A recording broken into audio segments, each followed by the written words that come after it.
akazuza kuwe nqobatsho seqoke pha kuye kusike maybe Amen. Hallelujah. uthetha inyaniso Hayi ningalala phemva. kusike mayibonga Amen.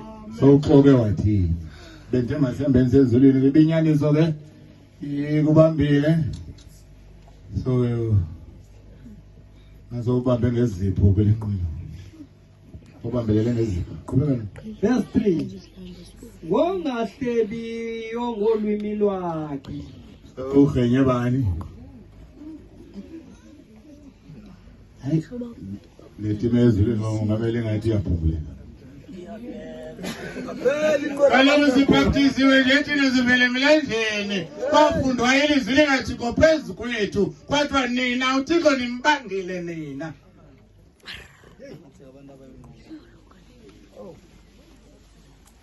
kusike mayibelana Hallelujah.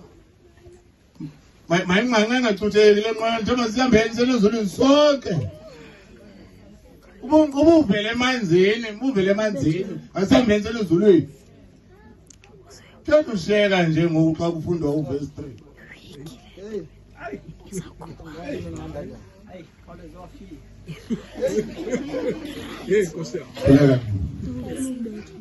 Ongamenziyo into embi uwabo. ongamenziyo into embi uwabo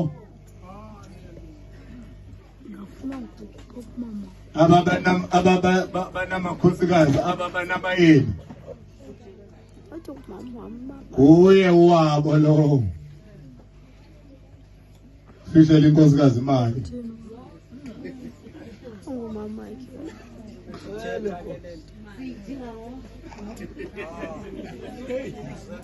fihlela inkosikazi imali lo mzalwane ayikhuphi yonke ayibele etafuleni manethi ayithi inkosikazi ityiwa iphelile nkosi amafutha aphelile athi nani nawuba nenyonga ngitya amafutha uyosefa le mali amafutha adinga noba nenyonga ongamenzi into embi uwabo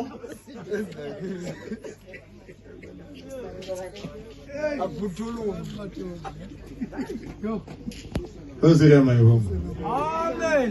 yes inkonzo yomama enkqubeni uhlambe inyawo abayeni benu sele nalo myeni wakho kuba uqonda uba like I'm finished, I'm done right ngaye lo mzalwane uThixo wethu uthembekile. Uthembekile.